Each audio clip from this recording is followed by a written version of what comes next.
المسلم اخو المسلم لا یظلمہ، ایمان والا کسی دوسرے ایمان والے پر زیادتی نہیں کر سکتا۔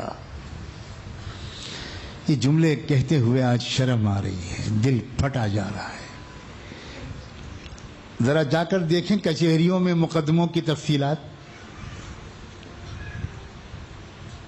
زیادہ تر مقدمات مسلمانوں کے ہیں، یقیناً اس میں ایک فریق ظالم ہے اور ایک فریق مظلوم ہے۔ مسلمانوں کی آبادی کم ہے اور مقدمات زیادہ ہیں۔ ظلم ہو رہا ہے، زمین دبائی جا رہی ہے، وراثت کے تقسیم میں ظلم ہو رہا ہے، حق نہیں دیا جا رہا، عورتوں پر ظلم ہو رہا ہے، طرح طرح کے ظلم ہو رہے ہیں۔ المسلم اخو المسلم لا یظلمہ، اصلاح کا مطلب کیا ہے؟ اگر ہماری مزاج میں یہ کیفیت پیدا ہوئی کہ میں ظلم برداشت کر لوں گا مگر ظلم کروں گا نہیں، تب اس کا مطلب یہ ہوا کہ ہماری اصلاح شروع ہوئی۔ میں سچ کہتا ہوں، کوئی کر کے دیکھ لے کہ اگر اس پر ظلم ہو رہا ہے تو وہ جھگڑا کر کے اپنا حق لینے کے بجائے یہ کہہ دے کہ میں جھگڑا نہیں کرنا چاہتا، نقصان برداشت کر لوں گا، آپ کو جو لینا ہے وہ لے لیں اور اللہ کے لیے جھگڑا نہ کریں، میں اپنا حصہ مکان کا بھی چھوڑ دیتا ہوں، میں دکان کا بھی حصہ چھوڑ دوں گا، میں ہار مان لوں گا، میں کھیت میں مزدوری کر کے پیٹ پال لوں گا، مگر بھائی صاحب، بھائی جان، اللہ کے واسطے لڑائی جھگڑا مت کیجیے، میں گھر چھوڑ دیتا ہوں، کرائے کے مکان میں چلا جاتا ہوں، جھوپڑی میں چلا جاتا ہوں، جھگڑا مت کیجیے۔ میں قسم کھا کے کہنے کو تیار ہوں، اگلے چند سالوں میں یہ شخص جو گھر سے بے گھر ہو گیا یہ کوٹھی والا بن جائے گا، یہ ترقی پر جائے گا، خوشحال بنے گا، اور وہ جس نے اس پر ظلم کیا وہ زندگی بھر پائی پائی کا محتاج رہے گا، اور شاید اس کی موت ایسی حالت میں آئے کہ کوئی اس کے حلق میں 2 قطرے پانی ڈالنے والا بھی نہ ہو۔ 20 واقعات میں ایسے دیکھ چکا ہوں، 20 واقعات اپنے معاشرے میں ایسے دیکھ چکا ہوں۔ نہیں کرتے لوگ، ہمت نہیں کرتے، ہمت نہیں کرتے۔ اللہ کے رسول صلی اللہ علیہ وسلم نے فرمایا، من ترک المراء وهو محق كنت له شفیعا یوم القیامہ، جو حق پر ہونے کے باوجود جھگڑا چھوڑ دے، میں قیامت کے دن اس کی شفاعت کروں گا کہ اللہ اس کو بے حساب و کتاب بخش دیجیے۔ کتنا بڑا انعام ہے، اس انعام کی لالچ میں کیا ہم چھوڑ نہیں سکتے؟ لیکن ہمیں یقین نہیں ہے، ہمیں دنیا کی محبت نے پاگل بنایا ہوا ہے۔ لڑ رہے آپس میں، جھگڑے، مقدمے بازی۔ فرمایا بحسب امرئ من المسلم ان يحقر اخاه المسلم، بحسب امرئ من الشر ان يحقر اخاه المسلم۔ ایک انسان کے برا آدمی ہونے کے لیے یہ بات بالکل کافی ہے کہ وہ کسی بھی ایمان والے اپنے بھائی کو حقیر نظر سے دیکھے۔ یہ کافی ہے اس بات کے لیے کہ یہ انسان برا انسان ہے، اس پر شر غالب ہے۔ اب پھر دیکھو، آپ نے، حضور نے یہ تو نہیں فرمایا کہ اگر کوئی انسان کسی شخص کو، ایمان والے کو حقارت کی نظر سے دیکھے مگر اس کے داڑھی ہو تو وہ نیک رہے گا، مگر وہ کرتا پاجامہ ٹوپی پہنتا ہو تو وہ نیک رہے گا۔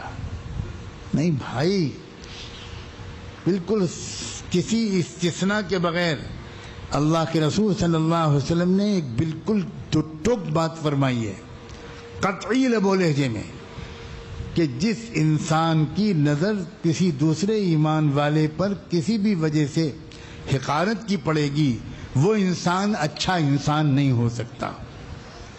حقارت کی نظر غربت کی وجہ سے بھی پڑ سکتی ہے، صورت شکل کی وجہ سے بھی پڑ سکتی ہے، چھوٹے قد کی وجہ سے بھی پڑ سکتی ہے، کسی بھی کمزوری، معذوری، محتاجی کی وجہ سے پڑ سکتی ہے، کسی بھی وجہ سے کسی انسان کو کوئی انسان حقیر سمجھ سکتا ہے. اللہ بچائے، اللہ بچائے، اللہ بچائے، اللہ بچائے.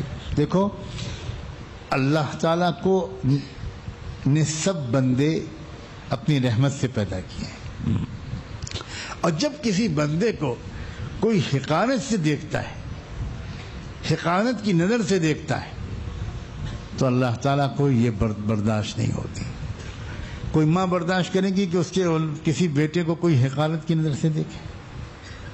برداشت کرے گی؟ دل میں رکھ لے گی ماں، اس بات کو بھول نہیں پائے گی ماں. ماؤں سے ماں جتنا اپنی اولاد سے پیار کرتی ہے، اس سے بہت زیادہ اللہ اپنے بندوں اور بندیوں سے پیار کرتا ہے. اللہ کو غصہ آ سکتا ہے یہ بات دیکھ کر، بہت سخت جلال آ سکتا ہے کہ تم میرے اس بندے کو حقارت کی نظر سے کیوں دیکھ رہے ہو. یہ غلطیاں چپکے ہم سے ہوتی رہتی ہیں، ہمیں لاشعور میں ہم سے یہ غلطیاں ہوتی رہتی. اللہ بچائے اس بات سے. اللہ ہم سب کو محفوظ رکھے اندرونی خرابیوں سے. فرمایا کل المسلم علی المسلم حرام مالہ ودمہ وعرضہ. ایمان والا پورے کا پورا، اس کی ہر چیز محترم ہے، قابل احترام ہے. اس کا مال، اس کا خون، اس کی آبرو.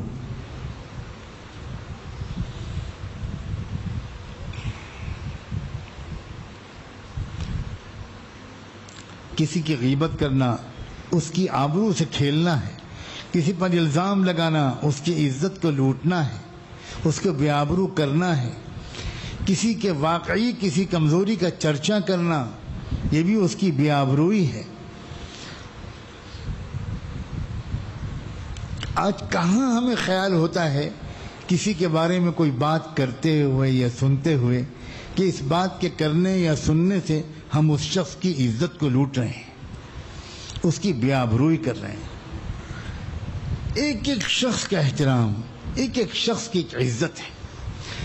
آپ غور تو کریں کہ اتنی بڑی بات اللہ کے رسول صلی اللہ علیہ وسلم نے فرما دی. خانہ کعبہ بیت اللہ کے سامنے کھڑے ہو کر کہ اے بیت اللہ، تو بہت محترم اور مقدس ہے، بہت لائق احترام اور لائق تعظیم ہے، مگر میں تیرے اور اپنے رب کی قسم کھا کے کہتا ہوں کہ ایک ایک ایمان والے کی عزت و آبرو تجھ سے زیادہ محترم ہے.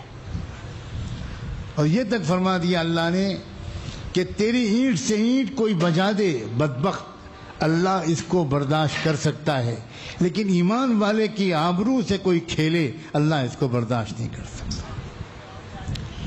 بہت سے حالات جو ہم لوگوں پر آتے ہیں اور حالات پریشانیاں آتے ہیں، ہم نہیں سمجھ پاتے کہ یہ پریشانیاں کس وجہ سے آئی ہیں. ہو سکتا ہے کہ وہ پریشانی جس کی وجہ سے ہم پریشان ہیں، وہ پریشانی ہمارے کسی ایک منہ کے بول سے وجہ سے آئی ہو، جو ہم نے کسی کے بارے میں کبھی کہہ دیا. ہمیں نہیں معلوم، ہم سمجھ ہی نہیں پاتے. کسی کو بے عزت کر دیا، کسی کی غیبت کر دی، کسی پہ الزام لگا دیا، کسی پہ شک کر دیا، کسی کا پیٹھ پیچھے تذکرہ برے انداز سے کر دیا اور سن لیا اللہ نے، اور ہم کو پتہ بھی نہیں چلا کہ اسی وقت سے پہیہ الٹا چلنا شروع ہو گیا. اور پھر جو ہم پھنسے، کاروبار الٹ گیا، بیماریاں لگ گئیں، مقدمے بازیاں آ گئیں، یہ ہو گیا وہ ہو گیا، اور ہم سمجھ ہی نہیں پا رہے ہیں کہ یہ سب ہمارے منہ کے ایک بول کی وجہ سے ہو. ویڈیو کے نیچے سبسکرائب کے بٹن پہ کلک کریں، بیل کے آئیکن پہ کلک کیجئے تاکہ ہر نئی ویڈیو کی نوٹیفیکیشن آپ کو مل جائے، اور تھمز اپ کا بٹن دبا کر اس ویڈیو کو لائک کریں.